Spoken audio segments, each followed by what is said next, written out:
The Proverbs of Solomon, son of David, articulate the values of wisdom and moral principles. Solomon introduces his teachings with a focus on the need for wisdom and instruction, aiming to help individuals discern and understand deep truths. He emphasizes that acquiring knowledge and justice brings wisdom, particularly to the young and the simple. A wise person listens and increases their learning, while someone with understanding gains discretion. These teachings include the importance of recognizing parables, riddles, and the complex sayings of wise individuals. Solomon underscores a fundamental principle: reverence for the Lord is the beginning of knowledge, while fools reject wisdom and instruction. Solomon advises his son to heed his father's counsel and his mother's teachings, describing them as a crown of grace and ornamental chains. He warns against the influence of sinners who tempt with promises of easy wealth gained through violence and deception. Such paths lead to ruin and entrapment, as the greedy ultimately harm themselves. Solomon personifies wisdom as a woman calling out in public places, asking how long the simple and fools will delight in their ignorance and mock knowledge. She promises that those who respond to her will receive her spirit and teachings. However, wisdom laments that despite her calls and outstretched hand, people have ignored her and her counsel. As a result, when calamity strikes, wisdom will mock them in their distress, because they refused her guidance. Those who hate knowledge and reject the fear of the Lord will face destruction, while those who heed wisdom will live in safety and peace, free from fear. In a land governed by ancient wisdom and lessons passed down from generation to generation, an old sage named Elias gathered the youth of the village at the base of a sacred mountain. Today, he was to impart the most crucial guidance they would ever receive. "My children," Elias began, his voice reverberating in the crisp mountain air, "if you will receive my words and treasure my commandments, you will be blessed beyond measure.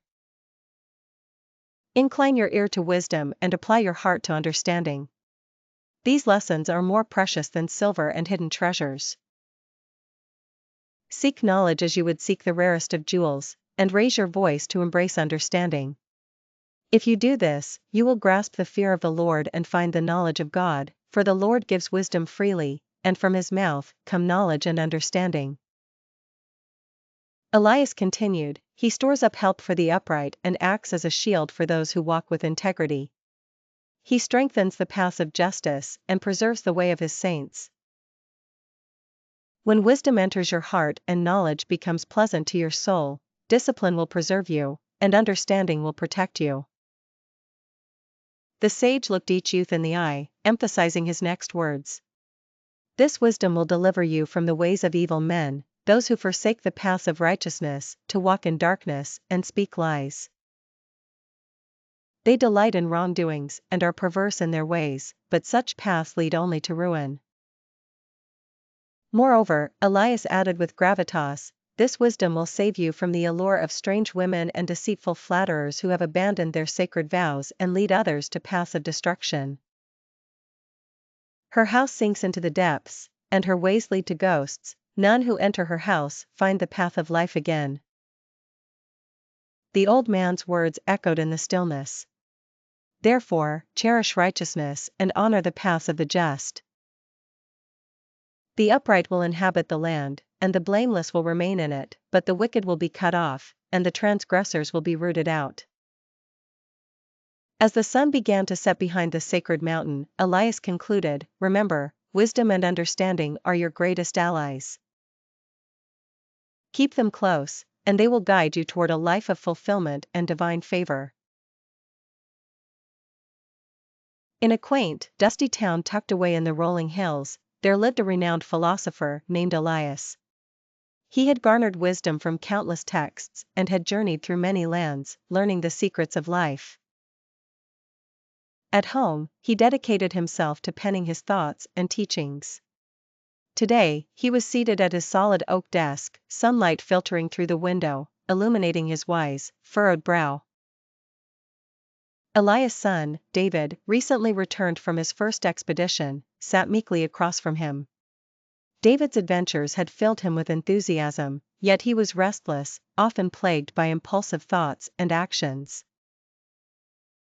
"My son," Elias began, his voice carrying the weight of years, "do not forget my teachings, but let your heart keep my commandments. For they will add to you many days, bringing you a life enriched with peace." David listened attentively as Elias continued, "Show mercy and be truthful, let these virtues guide you and be etched upon your heart. This will bring you favor in both the eyes of God and men." David nodded, absorbing each word. "Trust in the wisdom of the Lord with all your heart," Elias advised, "and do not rely solely on your own understanding. In all your ways, acknowledge him, and he will make your path straight." A sense of clarity began to dawn on David as he internalized his father's wisdom. Elias paused, looking deeply into his son's eyes. "Do not be wise in your own sight, but fear the Lord and shun evil. This will bring health to your body and nourishment to your bones."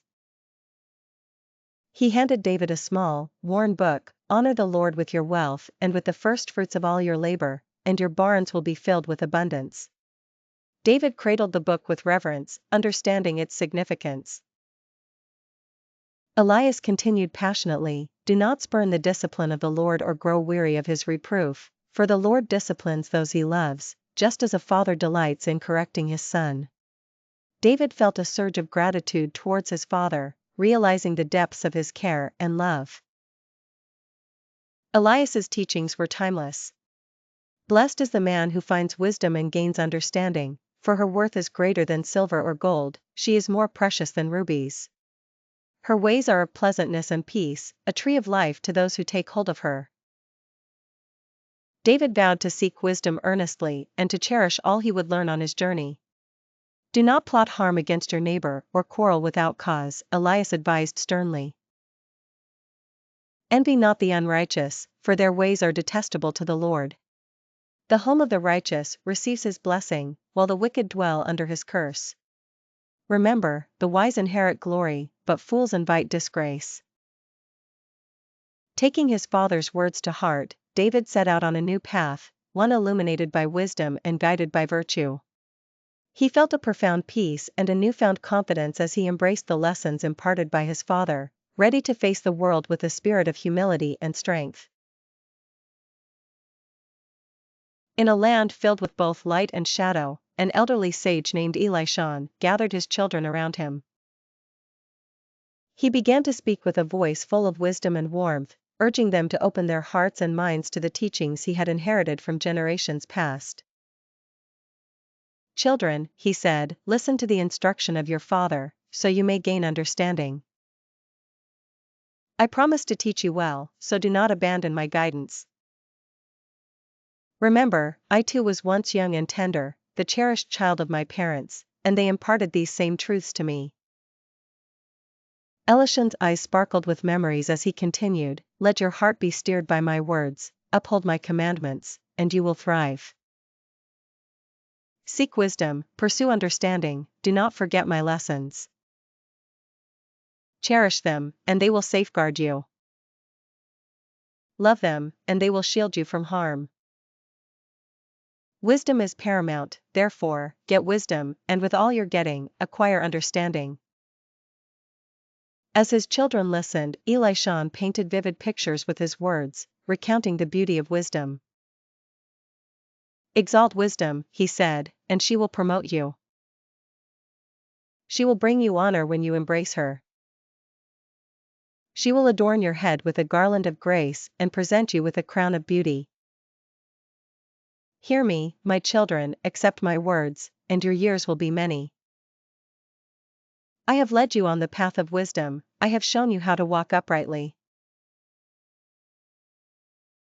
My son, listen to my wisdom, incline your ear to my understanding, to observe counsel, and let your lips preserve knowledge.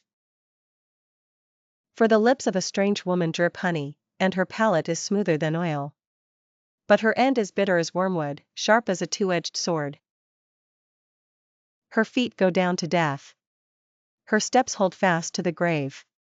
Lest she consider the way of life, her steps stagger, and she does not perceive. Now therefore, my children, listen to me, and do not turn away from the words of my mouth. Keep your way far from her, and come not near the door of her house. Lest you give your splendor to others, and your years to the cruel. Lest strangers be satisfied with your strength, and your labors be in a foreigner's house. And you will mourn in your last days, when your flesh and body are consumed, and you will say, How I hated instruction, and my heart despised reproof. And I did not listen to the voice of my guides, and did not incline my ear to my teachers. For I had been in all evil, in the midst of the company and the assembly. Drink water from your own cistern, and running water from your own well. Do not let your springs overflow outside, like streams of water in the streets. Let them be yours alone, and not for strangers with you.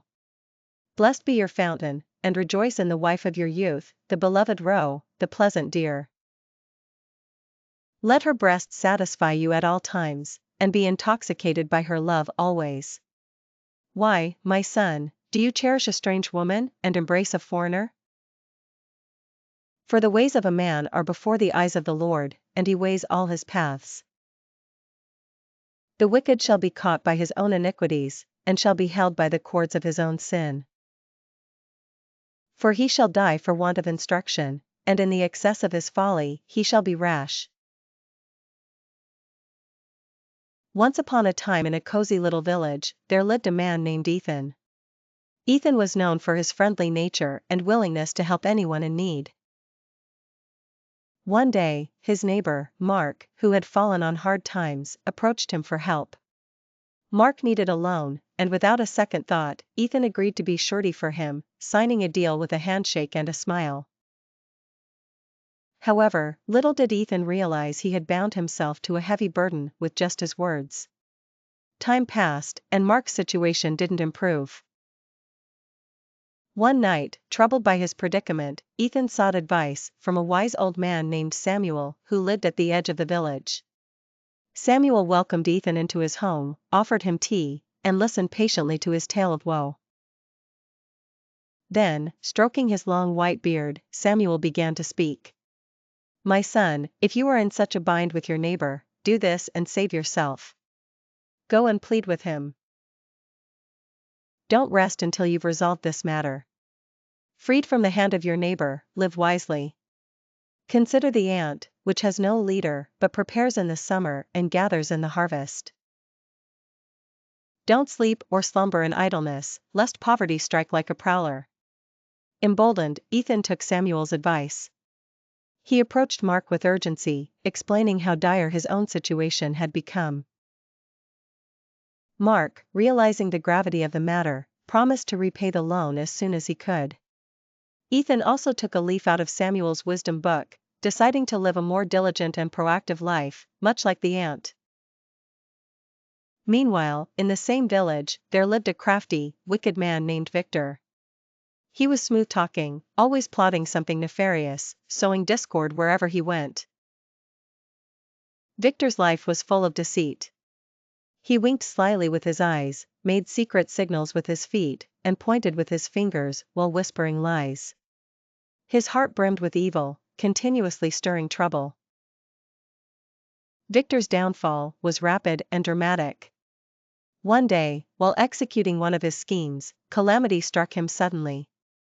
In mere moments, his world collapsed, leaving him with no way to recover. The village elders often warned. They'd say, there are 6 things the Lord hates, 7 that are detestable to him: haughty eyes, a lying tongue, hands that shed innocent blood, a heart that devises wicked schemes, feet quick to rush into evil, a false witness who pours out lies, and a man who stirs up dissension among brothers. As Ethan continued his journey of wisdom, he remembered his father's commandments and his mother's teachings. He bound these principles to his heart and wore them around his neck like a precious amulet. These teachings guided him, guarded him at night, and spoke to him in the morning. For Ethan, the commandments became a lamp, and the teachings were a light, steering him away from evil and towards a life of virtue and diligence. He learned to avoid the snares of adulterous temptations, understanding that such desires only led to ruin and grief. Ethan's story became a living testament to the young folk in the village. One evening, as I looked out from the window of my house, I saw a young man, naive and lacking understanding, passing by a corner where temptation awaited. As the shadows of night gathered, a woman appeared, her intentions as dark as the night itself. She was adorned in the guise of seduction, her heart wicked and restless. Never content to stay in one place, she roamed the streets, laying in wait at every corner. She approached the young man, and with a brazen kiss, she drew him in. Her words were smooth and enticing, promising pleasures and secret delights in a bed lavishly prepared with fine linens and exotic fragrances. She assured him that her husband was away, giving them the perfect opportunity to indulge in forbidden love. Bewitched by her words and charms, he followed her, oblivious to the danger that lay ahead. Like an ox led to slaughter or a fool to punishment, he walked into the trap she had set, unaware that his very life was at stake. This story serves as a warning: do not let your heart be swayed by temptation, do not stray into paths that lead to destruction. Many have been brought down by such seduction, strong men reduced to ruin. The house of temptation leads only to the chambers of death. At the break of dawn, atop the highest places and along the well-trodden paths, a figure stood tall and unwavering. She was wisdom, cloaked in simplicity yet exuding an aura of profound insight. Her voice, though gentle, resonated like a clarion call across the bustling city gates and the quiet countryside. To you, O people, I call. My voice is to the sons of men, she proclaimed, her words cutting through the noise of daily life like a clear bell. You fools, learn wisdom, you simpletons, learn understanding. Hear, for I speak honorable things, and the opening of my lips is right. My palate speaks truth, and lying is an abomination to my lips. Her words were not just heard but felt, sinking into the hearts of those who paused to listen. They carried a weight that no silver or gold could match. Receive my instruction, not silver, and knowledge more than choice gold. For wisdom is better than rubies, and all precious stones cannot be compared to it. There was a tangible power in her presence, and it was clear that this was no ordinary encounter. I, wisdom, dwell in understanding, and find knowledge of proper counsel. The fear of the Lord is hatred of evil, pride and arrogance, the way of evil, and a lying mouth I hate. As she spoke, the sky seemed to open, revealing glimpses of timeless truths. By me, kings reign, and rulers make righteous judgments. Princes and nobles rule by me, and all the judges of the earth. With each passing moment, wisdom's message became more compelling, a treasure that promised far more than material wealth. With me are riches and honor, great possessions and abundance. My fruit is better than gold or fine gold, and my produce is better than choice silver. I walk in the way of righteousness, in the midst of the paths of justice. The air seemed to crackle with anticipation as she continued, the Lord possessed me at the beginning of his way, before his works of old. I have been anointed from everlasting, from the beginning, before the earth existed. Her voice painted vivid scenes of creation, where she stood beside the Almighty, rejoicing always before him. When he established the heavens, I was there, when he marked a circle on the face of the deep. When he established the clouds above, when the fountains of the deep were strengthened, when he set the boundary of the sea, that the waters should not pass its border. Her joy was evident, especially in the inhabited lands, and among the sons of men.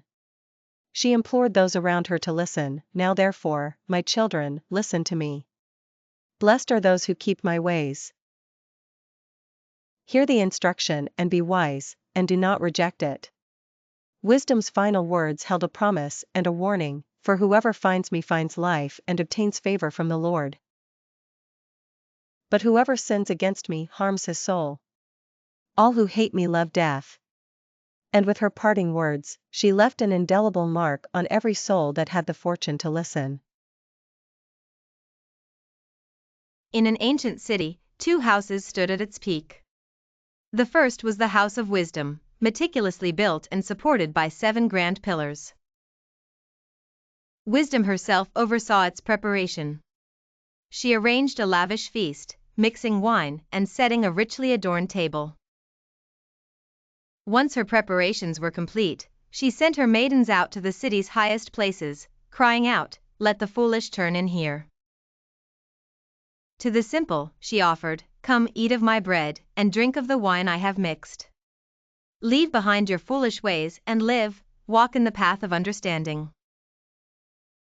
She knew well that the wise would heed her call and grow wiser still, appreciating correction and gaining knowledge. "The fear of the Lord is the beginning of wisdom," she proclaimed, "and the knowledge of the Holy One is understanding." Wisdom offered a promise, longer days and added years for those who embraced her. On the opposite side of the city sat the House of Folly, a stark contrast to wisdom's serene abode. Folly was loud and lacking in knowledge, but she too was intent on attracting visitors. Perched at her doorway, she called out to the same travelers seeking direction. "Let the foolish turn in here," she beckoned. To those devoid of understanding, she whispered enticingly, "Stolen water is sweet, and bread eaten in secret is delicious." Unlike wisdom, folly offered no sustenance of substance, only illusions. Her guests, lured by the promise of sweet sins, were unaware they dined with spirits and that her house sat over the depths of the grave. And so, the travelers were faced with a choice each day: heed the call of wisdom and walk in understanding and life, or succumb to folly's temptations, veering toward paths that led only to their demise. There was a quaint village nestled in the valley, where every citizen knew the value of Solomon's Proverbs. It was a place where the diligent thrived, and the foolish were often subjects of cautionary tales. At the heart of this village were 2 brothers, Samuel and Aaron. Samuel was industrious and wise, Aaron was lazy and reckless. Their father often said, "A wise son makes a father glad, but a foolish son brings grief to his mother." Samuel worked hard in the fields, gathering the summer harvest, while Aaron slept through the season, bringing shame to the family. The villagers saw Samuel as a beacon of righteousness, blessings seemed to follow his diligent efforts, while Aaron's path was marred with violence and strife. One summer, the village faced unprecedented drought. The righteous souls prayed for relief, and their prayers were answered. Rain came just in time to save the crops Samuel had so painstakingly planted. People said, "The Lord does not make the soul of the righteous hungry," and indeed, Samuel's storehouses were filled. Meanwhile, Aaron, having neglected his duties, found his empty barn a stark reminder of the treasures of wickedness that. In a quaint village named Veradale, there lived 2 merchants, Ethan and Maurice. Ethan was known for his honesty and integrity, always ensuring his scales were balanced and trading fairly with all. Maurice, on the other hand, was notorious for deceitful practices, often tipping his scales to earn more at the expense of his customers. One day, a severe storm hit Veradale, causing great damage and leaving many in need. The village council decided to hold a market day to help the affected villagers restock their supplies. Ethan, with his sound weights and fair dealings, quickly earned the trust and gratitude of the villagers. They flocked to his stall, knowing they would receive what they paid for. Maurice, however, found himself at a loss. His crooked reputation preceded him, and the villagers, aware of his treacherous ways, avoided his stall. His riches could not buy back their trust. As the market day came to a close, Ethan's kindness and humility were celebrated by all. He was invited to join the village council as a trusted advisor. Meanwhile, Maurice, filled with pride, was left alone, his shame evident to all. In the following days, Ethan continued to lead with integrity, and the prosperity of Veradale flourished under his guidance. Maurice's wealth diminished as he struggled to find customers. One day, in a moment of desperation, Maurice tried to deceive a newcomer to the village. However, the word of his treachery had spread far and wide. The newcomer, informed by the villagers, avoided Maurice and sought Ethan's help instead. Maurice's own corruption had caught up with him, and in his despair, he realized the true value of righteousness and integrity. He approached Ethan, seeking advice and a chance to redeem himself. Moved by Maurice's sincere plea, Ethan decided to help him. Together, they worked on restoring Maurice's reputation. Maurice began to trade fairly, following Ethan's example. Slowly but surely, he earned back the trust of the villagers. Time passed, and Veradale prospered. The once deceitful Maurice became known for his fairness and generosity. The village, guided by the wisdom and integrity of its leaders, became a beacon of righteousness. The story of Ethan and Maurice served as a timeless lesson to all. Integrity and righteousness lead to true prosperity, while deceit and treachery bring only ruin. In a quaint village nestled by the edge of an ancient forest, there lived two brothers, Ethan and Aaron. Each had distinct philosophies on life. Ethan, the elder, valued diligence, humility, and righteousness, believing firmly that these virtues would lead to a fulfilling life. Aaron, however, often fell into the trap of vanity and deceit, convinced that cleverness and self-interest were the keys to success. One sunny morning, Ethan rose early to tend to their shared fields, diligently plowing and sowing seeds. As he worked, he hummed a tune, feeling satisfied with his honest labor. Aaron, still asleep, dreamed of quick riches and effortless gains. When he finally awoke, he scoffed at Ethan's hard work. "Why toil so much, brother? You put in all this effort, yet gain so little." "Watch and learn how real success is achieved," Aaron boasted. Their neighbor, an elderly wise man named Tobias, had always been a guiding light for the villagers. He appreciated Ethan's dedication and often gave him advice. He warned Aaron about the dangers of deceit and the fleeting nature of ill-gotten wealth. But his words fell on deaf ears. As the seasons changed, the results of their chosen paths became evident. Ethan's fields flourished, yielding bountiful crops, while Aaron, spending his days chasing after shortcuts and deceitful schemes, ended up with little to nothing. One evening, the village faced an unexpected storm. The strong winds and heavy rains tested everything and everyone. Ethan's sturdy home, built on hard work and honesty, withstood the storm's fury. Conversely, Aaron's hastily constructed hut, founded on vanity and falsehoods, was utterly destroyed. The next day, as the villagers gathered to assess the damage, Tobias spoke. "Nature has a way of revealing truths. It is not the cleverness of one's words, but the sincerity of one's heart that builds an unshakable foundation. Ethan, your dedication and righteousness are your true wealth." Aaron, realizing the folly of his ways, approached his brother with a heavy heart. "I see now the error of my ways, Ethan. Teach me your path, for I wish to rebuild not just my home, but my character as well." With a kind smile, Ethan embraced his brother. There once was a secluded village named Ethos, surrounded by lush forests and rolling hills. The people of Ethos were known for their wisdom and diligence, their lives often mirroring ancient proverbs passed down through generations. In the center of the village lived an old man named Ammon, who was revered as the village's sage. Ammon's teachings were simple yet profound, often reflecting the age-old wisdom that shaped Ethos.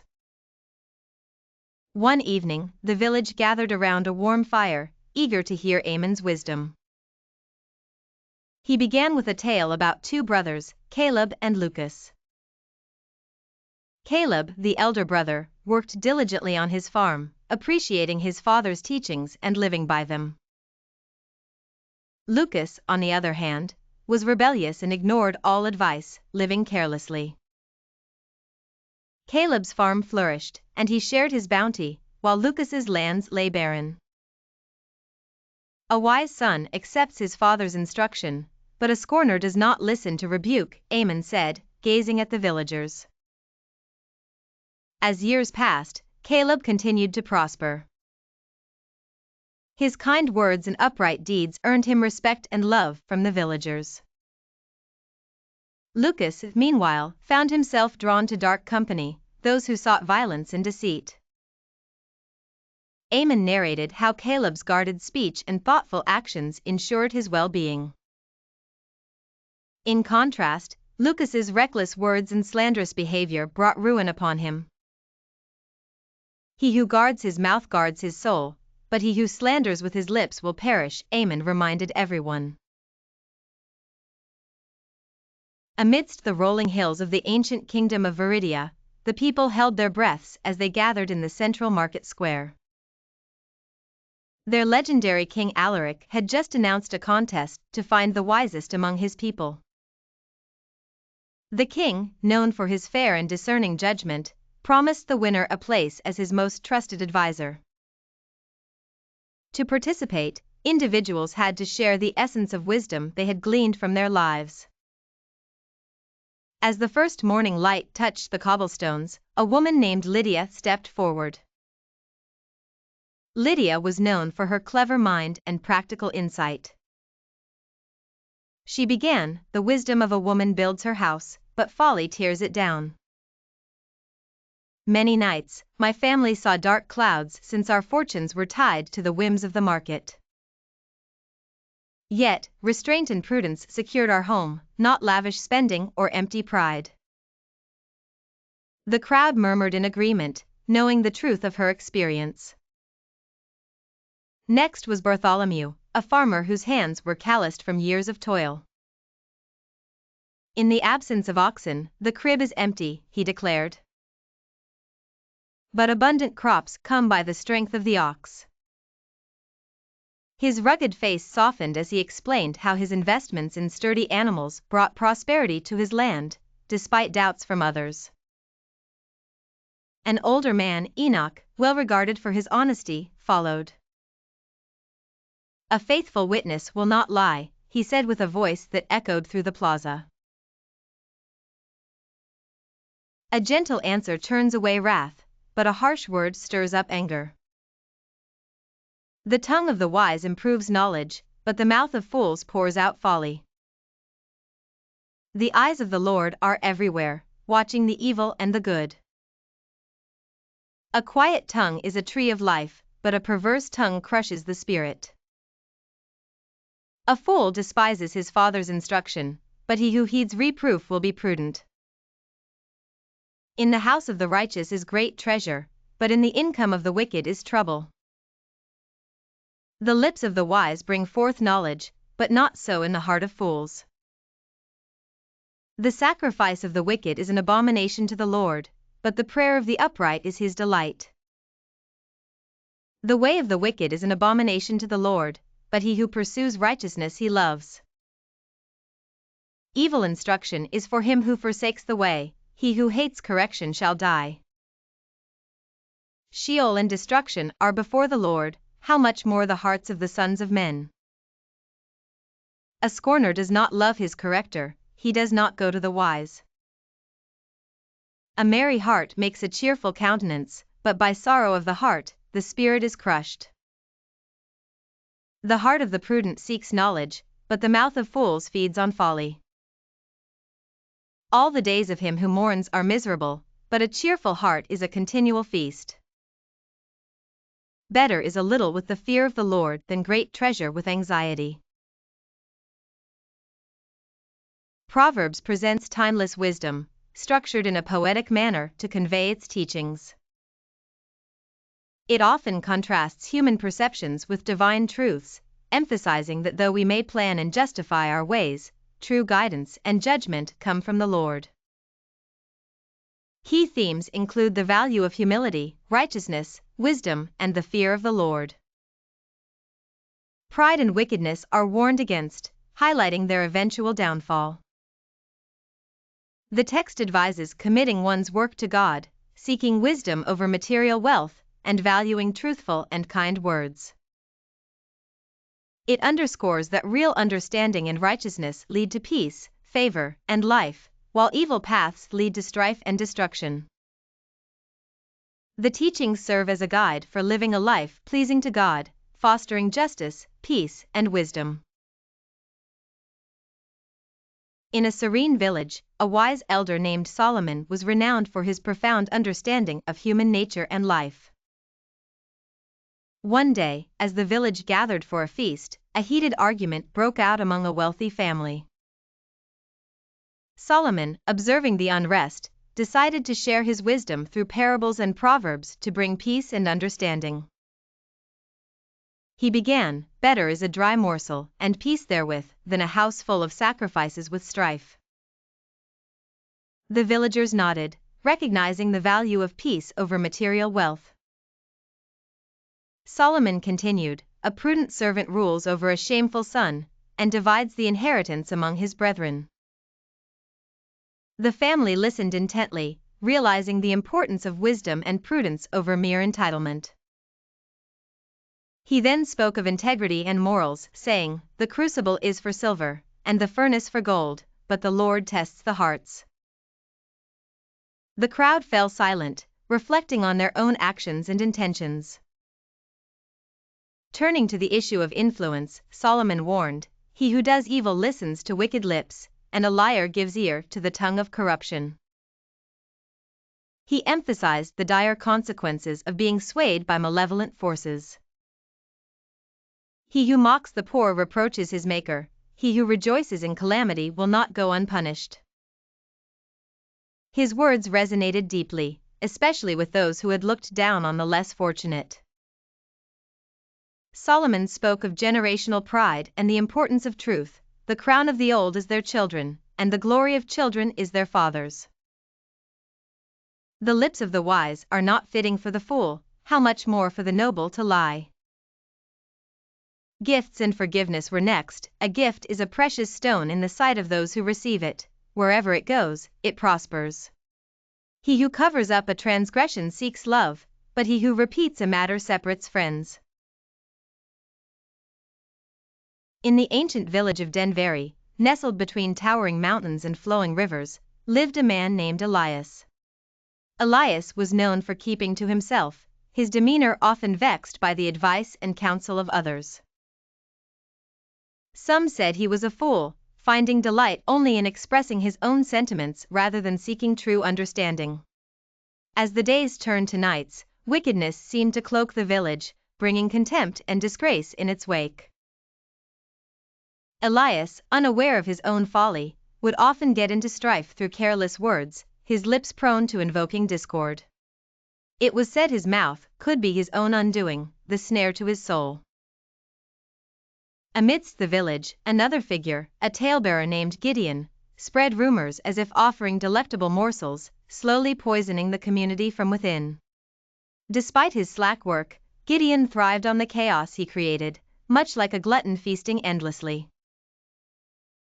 The wise elders of the village often spoke of the name of the Lord as being a strong tower, a sanctuary for the righteous who sought refuge.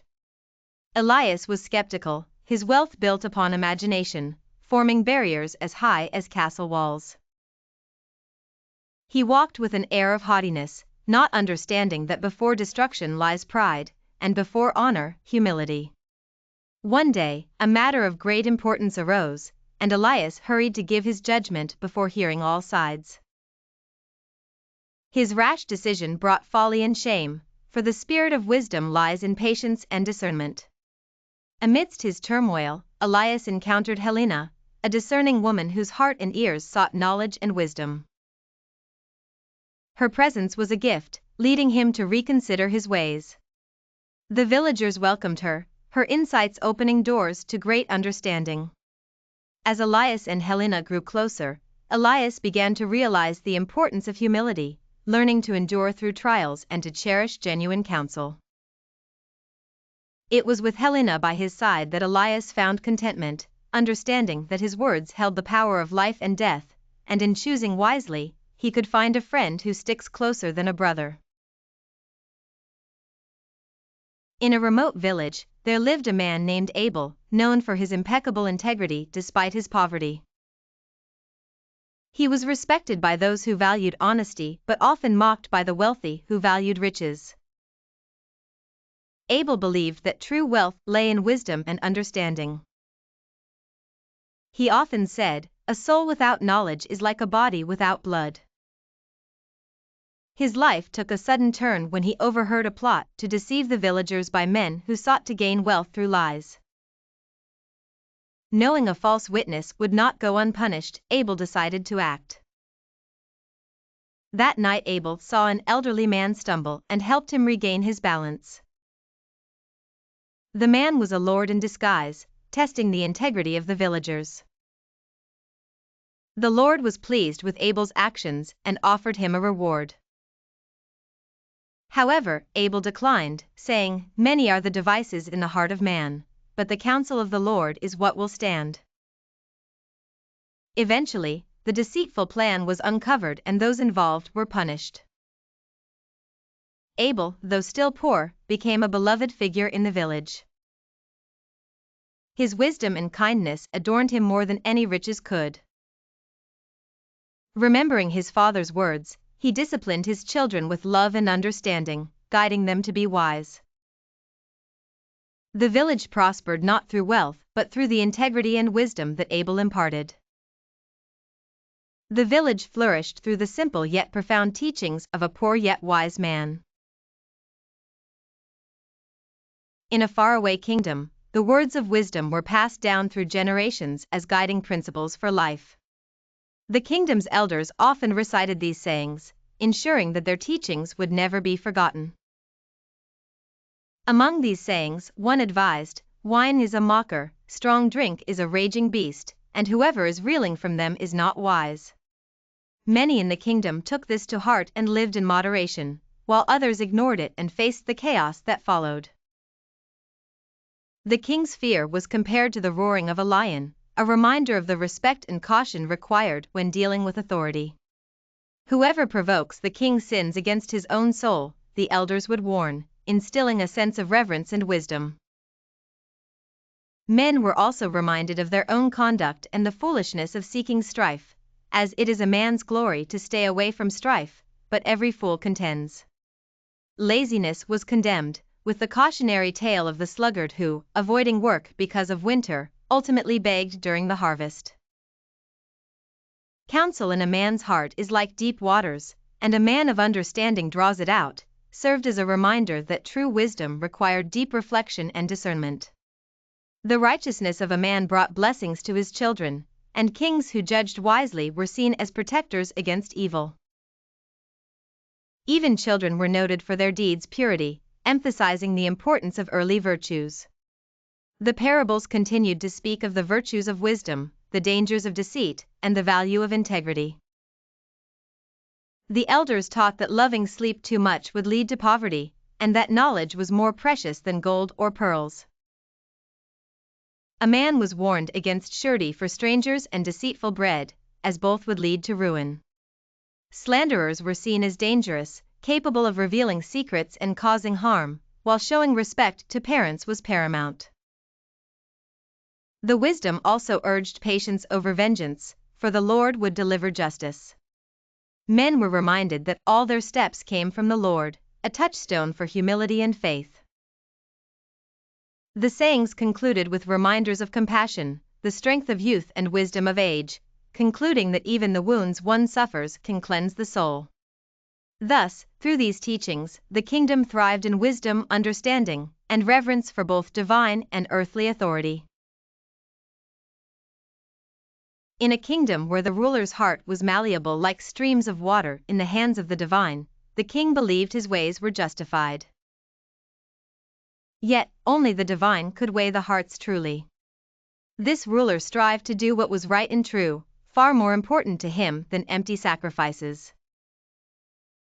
However, the kingdom was also home to wicked individuals, whose ambitions and pride led them into sin. Diligence led to abundance, while haste spelled poverty. Treasures gathered through deceit disappeared like smoke, and robbery only led to downfall. While the upright lived righteous lives, the wicked walked on crooked paths. One wise man in the kingdom believed it was better to dwell on the housetop's corner than share a home with a quarrelsome wife. This adage reflected the chronic strife in many families.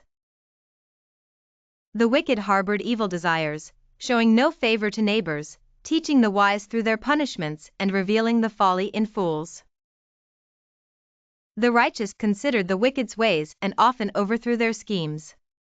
Ignoring the poor's cries brought about reciprocal neglect when the tables turned.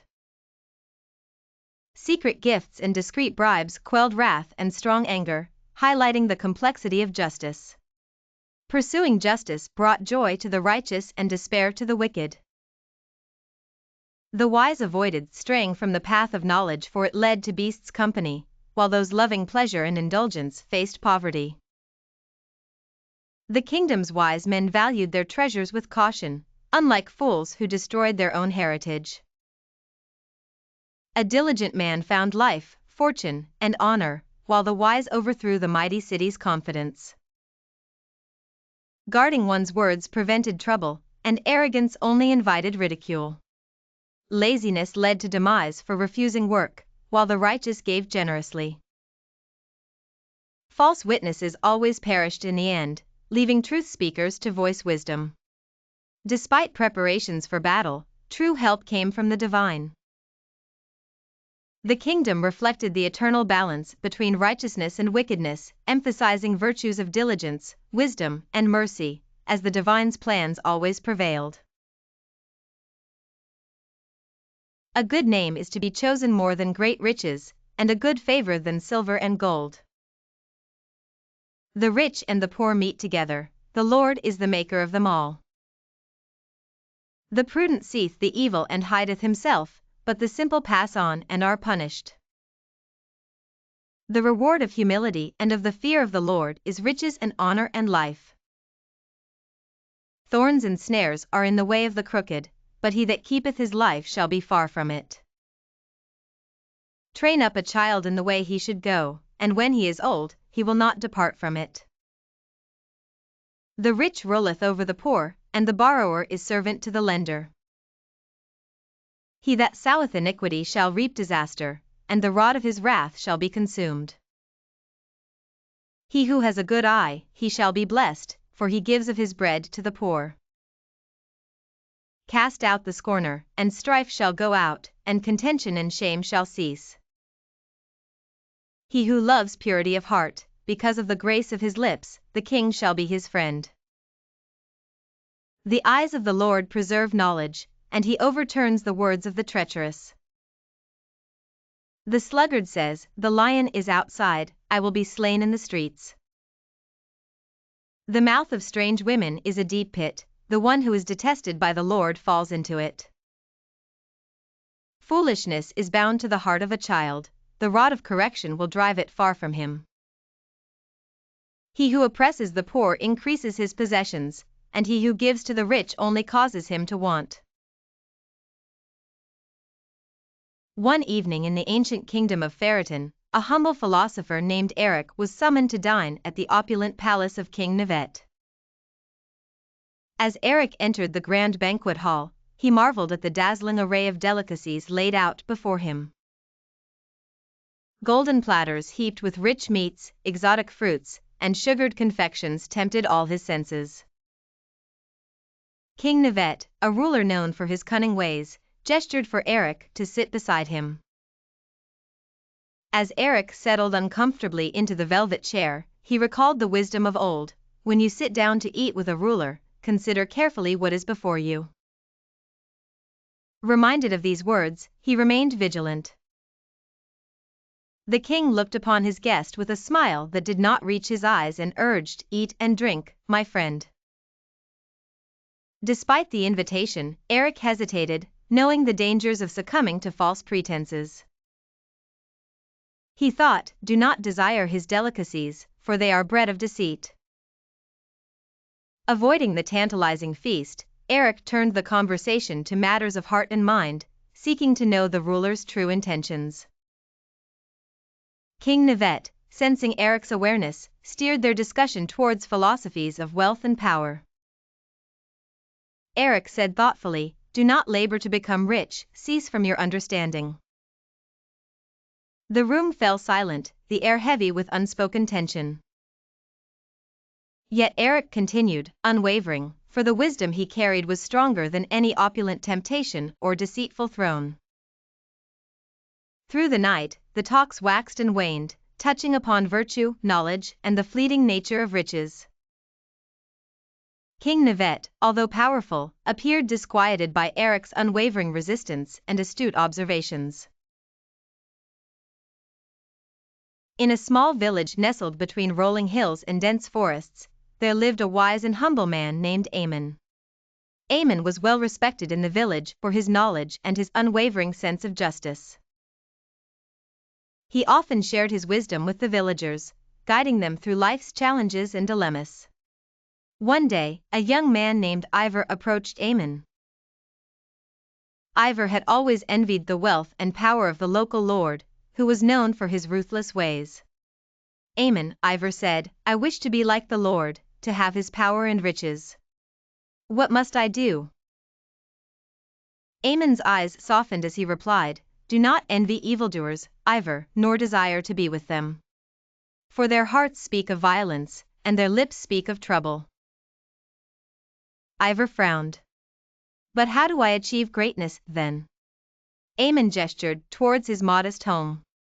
"By wisdom, a house is built, and by understanding, it is established. And by knowledge, its chambers are filled with all precious and costly riches." Ivor listened intently as Ammon continued, "A wise man is strong, and a man of knowledge increases strength. For with sound counsel you will wage your battles, and with many advisers comes safety." Days turned into weeks, and Ivor took Ammon's words to heart. He sought knowledge, wisdom, and understanding, and soon became known in the village for his fairness and integrity. One evening, trouble loomed over the village as the ruthless lord planned to seize more land. The villagers, in a state of panic, turned to Ivor for guidance. Relying on what he had learned, Ivor organized a council of villagers. "We must stand firm," he said, "and protect our homes. With unity and wisdom, we are strong." The villagers banded together, their courage fortified by Ivor's leadership. They managed to negotiate with the Lord, reaching a peaceful resolution. The village celebrated their victory, attributing it to the wisdom imparted by Ammon and the fair leadership of Ivor. Ammon, watching from the sidelines, felt a deep sense of pride and fulfillment. One day, Ivor returned to Ammon, expressing his gratitude. "Ammon," he said, "you were right. True strength and wealth come from wisdom and understanding, not from envy and malice." Ammon smiled and placed a reassuring hand on Ivor's shoulder. "So is the knowledge of wisdom for your soul. When you find it, you will surely have a reward, and your hope will not be disappointed." These are also the Proverbs of Solomon, which the men of Hezekiah king of Judah copied. "It is the glory of God to conceal a matter, but the glory of kings is to search out a matter. The heaven is for height and the earth for depth, but the hearts of kings cannot be searched out. Remove the dross from the silver, and it will come out as a vessel for the goldsmith. Remove the wicked from before the king, and his throne will be established in righteousness. Do not boast before the king, and do not stand in the place of great men. For it is better for them to say to you, 'Come up here,' than for you to be brought low in the presence of the prince whom your eyes have seen. Do not go out hastily to the court, lest you do something later when your neighbor puts you to shame." Plead your case with your neighbor, and do not reveal a secret to another, lest the one who hears you reproach you, and your disgrace does not come. A word spoken at its proper time is like apples of gold in settings of silver. A wise reprover is to a listening ear as the cold of snow in the day of harvest is a faithful messenger to those who send him, for he restores the soul of his masters. As clouds and wind without rain is a man who boasts of a lying gift. By slowness to anger a prince is persuaded, but a soft tongue breaks a bone. Have you found honey? Eat enough, lest you be filled and vomit it out.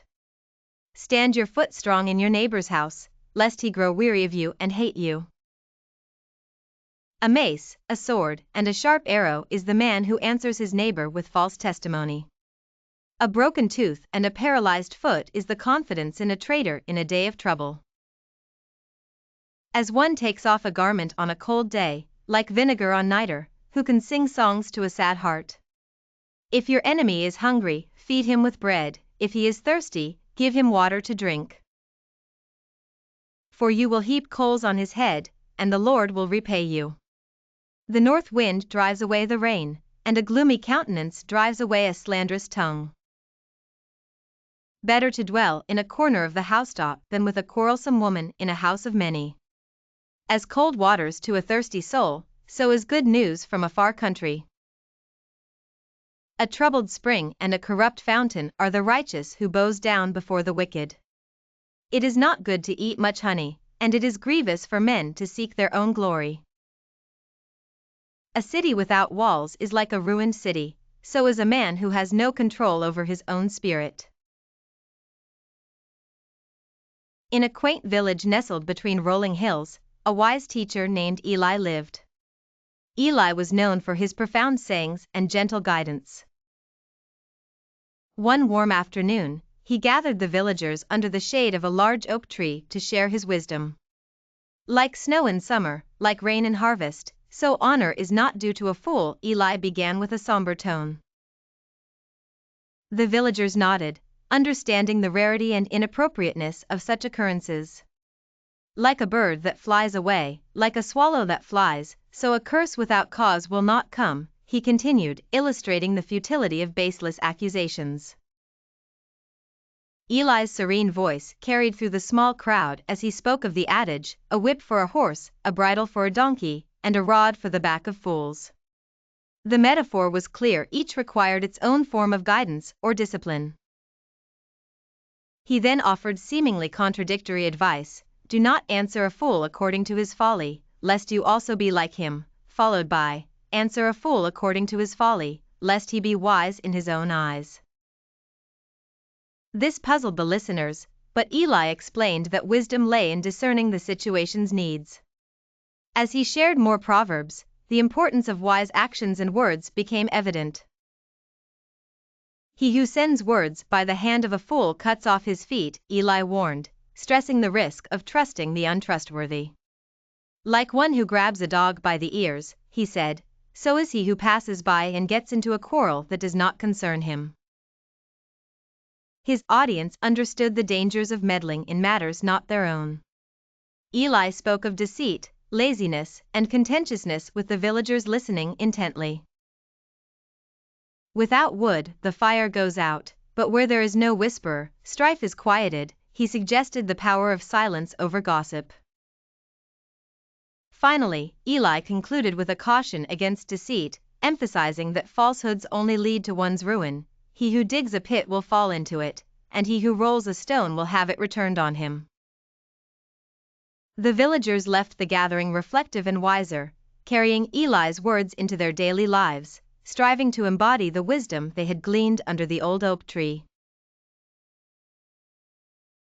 In a small, humble village surrounded by rolling hills, an elder named Ezra was known for his wisdom. He often shared proverbs to guide the villagers through life's myriad challenges. One day, a young villager named Jonas approached Ezra with a heavy heart. His jealousy of his friend Aaron's success had grown unbearable, and he sought Ezra's counsel. Sitting on a weathered bench beneath an ancient oak tree, Ezra began sharing his wisdom. Do not boast about tomorrow, for you do not know what a day will bring forth. Let a stranger praise you, and not your own mouth, he advised. He explained that seeking validation through self-promotion would only lead to hollow victories. Ezra continued, the stone is heavy, and the sand is weighty, but the wrath of a fool is heavier than them both. Anger is cruel and fury overwhelming, but who can stand before envy? He cautioned Jonas that envy was a destructive force, capable of causing more harm than anger or wrath ever could. Through the day, Ezra shared many more proverbs with Jonas. Better is open reproof than hidden love. The wounds of a friend are faithful, but the kisses of an enemy are deceitful, he stated, explaining the value of honest criticism over false flattery. As Jonas listened, he began to see the flaws in his thinking. Ezra's words resonated deeply within him. In the ancient city of Aramuth, the righteous and the wicked walked side by side. Elders would often gather in the great marble square, sharing tales of wisdom and folly that had been passed down through generations. One such tale was about the virtuous young lion, Asher, and the cunning serpent, Zaid. Asher was known for his unwavering sense of justice and his compassionate heart. Despite being born into a modest family, he walked uprightly, attended to the needy, and never turned his ear away from the ancient laws. Zaid, on the other hand, was wealthy and revered but gained his fortune through usury and deceit. Zaid's wealth and cunning allowed him to manipulate the city's rulers, who multiplied like locusts, each one more corrupt than the last. Under Zaid's influence, the poor grew poorer, and the city seemed on the brink of collapse. But Asher, with understanding and knowledge, stood firm like a mountain against the rushing rain. One day, a terrible drought cast its shadow over Aramuth. Crops withered, waters dried up, and the people despaired. Zaid saw an opportunity to increase his wealth by offering exorbitant loans to the desperate. Asher, however, rallied the community to dig deep wells and share what little they had.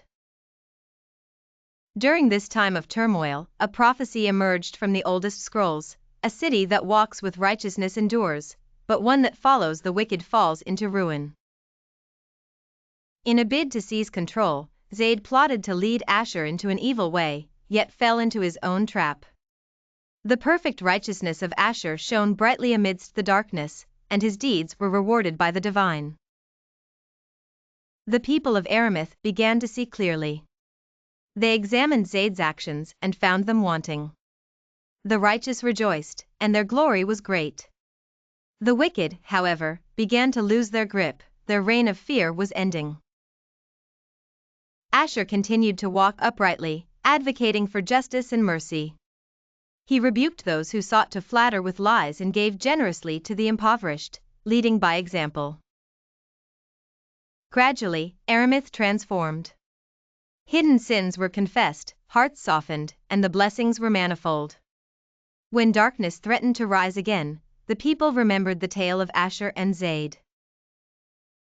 They chose to honor his wisdom, ensuring that righteousness would multiply and the wicked would never again hold sway.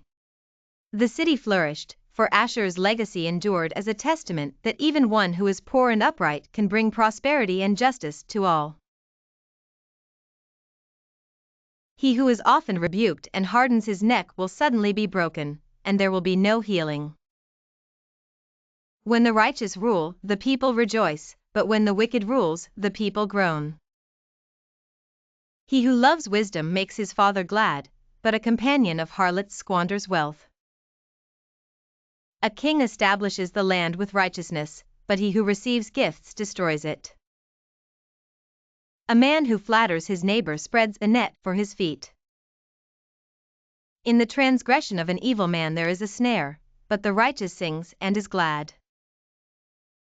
The righteous understands the cause of the poor, but the wicked does not understand. Scoffers stir up a city, but wise men turn away wrath. A wise man, when he judges a fool, whether he is angry or laughs, has no rest. The bloodthirsty hate the blameless, but the upright inquire after his soul. A fool reveals all his anger, but a wise man calms him down afterward. A ruler who listens to lying words has all his servants who are wicked. The poor and the teacher will meet together, the Lord will enlighten the eyes of both. The king who judges the poor with justice will have his throne established forever. The rod and reproof give wisdom, but a child left to his own devices will shame his mother. When the wicked reign, transgressions will increase, but the righteous will see their downfall. In the ancient land of Massa, there lived a man named Aga, the son of Mudathika. He was known as a humble sage, burdened with deep thoughts and questions about life and its mysteries. One day, Aga shared his reflections with his close companions, Ithiel and Akal. He began, I am duller than any man and lack the understanding others possess. I have not learned wisdom, nor do I know the Holy One intimately. Aga's words revealed his deep quest for understanding and reverence for the divine. Who has ascended to heaven and come down? Who has gathered the wind in his handfuls? Who has bound the waters in a garment? Who established all the ends of the earth? He questioned. These were not mere rhetorical questions, but expressions of awe towards a power greater than himself. He continued, every word of God is pure, he is a shield to those who trust in him. Do not add to his words, lest he rebuke you and you be found a liar. His speech was sprinkled with warnings and wisdom, urging humility and integrity. Aga then made a personal appeal, 2 things I have asked of you, do not withhold them from me before I die, remove vanity and lying from me, give me neither poverty nor riches. Feed me with the bread of my statute, lest I be full and deny you, or become poor and steal and take the name of my God in vain. His request highlighted his desire for balance and righteousness in life. He then offered observations about human nature and society. A generation curses its father and does not bless its mother. A generation that is clean in its own eyes, yet it does not wash itself from its filthiness. A generation whose teeth are swords, and whose molars are knives, to devour the poor from the land, and the needy from among men. Aga spoke of natural phenomena with a sense of wonder, 3 things are too wonderful for me, and 4 I do not know, the way of an eagle in the heavens, the way of a serpent on a rock, the way of a ship in the heart of the sea, and the way of a man with a young woman. He concluded with practical wisdom drawn from nature, 4 are the smallest on earth, but they are very wise, the ants prepare their food in the summer, the locusts make their houses in the rocks, the locusts have no king but they all go out in groups. And the spider holds them with its hands, but it is in the palaces of kings. Aga's reflections left Ithiel and Akal in deep contemplation, pondering the profound truths shared by their humble friend. Lemuel, the king of Massa, had always valued the teachings imparted to him by his mother.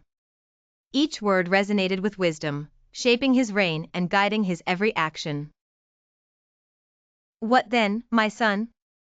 What then, my son of my womb?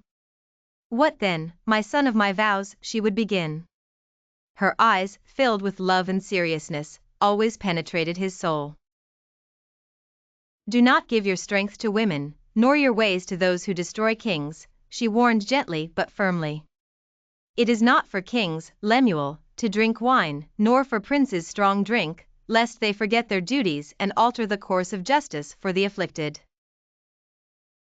Strong drink to those who are perishing, wine to those who are bitter in soul, so they might momentarily escape their tribulations. Lemuel listened intently as she continued to instill in him a sense of responsibility. Open your mouth for the mute, she instructed, in the cause of the fatherless. Judge righteously and plead for the poor and needy. Her words were a compass, ensuring that his reign was fair and just. One day, she spoke of the virtues of a noble woman. A virtuous woman, she told him, is priceless, her value far above rubies. Such a woman, she explained, brings good to her husband all his life, never evil. She seeks wool and flax, working diligently with her hands.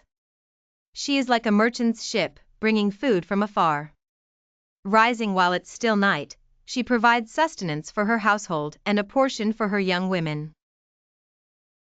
She is enterprising, considering a field and buying it, then planting a vineyard with the fruits of her labor. Strengthening her arms, she recognizes the value of her merchandise and ensures her lamp does not go out by night. Her skills with the spindle and her generosity to the poor made her household prepared for any season, even the cold of snow. Clothed in fine linen and purple, she is dignified, and her husband, known at the city gates, is respected among the elders. She is industrious, making and selling shirts and belts, and her strength and beauty are reflected in her confidence about the future. Wisdom and kindness adorn her speech, her vigilance over her household ensuring it runs smoothly. Her children rise and call her blessed, her husband praises her, acknowledging her surpassing excellence. Charm is deceitful, and beauty is fleeting, but a woman who fears the Lord shall be praised. Lemuel's mother concluded, "Give her the fruit of her hands, and let her works praise her in the gates." Through her words, Lemuel learned the essence of righteous leadership and the incomparable value of a noble partner. Her teachings, engraved on his heart, made him the king whose wisdom and justice were remembered through the ages.